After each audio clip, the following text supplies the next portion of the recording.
நாட்டில் நிலவிய சீரற்ற காலநிலை காரணமாக மின்சாரம் பல பகுதிகளில் தடைப்பட்டிருந்தது. தற்போது தடைப்பட்டிருந்த மின்சார விநியோகத்தில் சுமார் 86% பகுதிகளுக்கு மின்சாரம் வழமைக்கு திரும்பி இருப்பதாக இலங்கை மின்சார சபை தெரிவித்திருக்கிறது.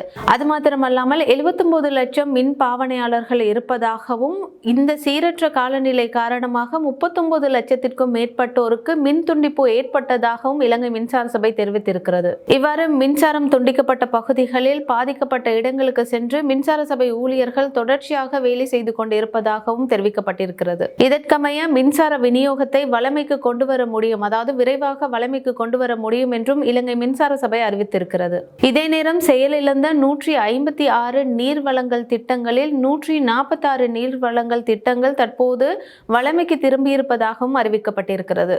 விரைவில் மீதமுள்ள 10 நீர் வழங்கல் திட்டங்களையும் சீர் செய்யும் பணிகள் முன்னெடுக்கப்பட்டுக் கொண்டிருப்பதாகவும், நீர் விநியோகமும் விரைவில் வழமைக்கு திரும்பும் என்றும் அறிவிக்கப்பட்டிருக்கிறது.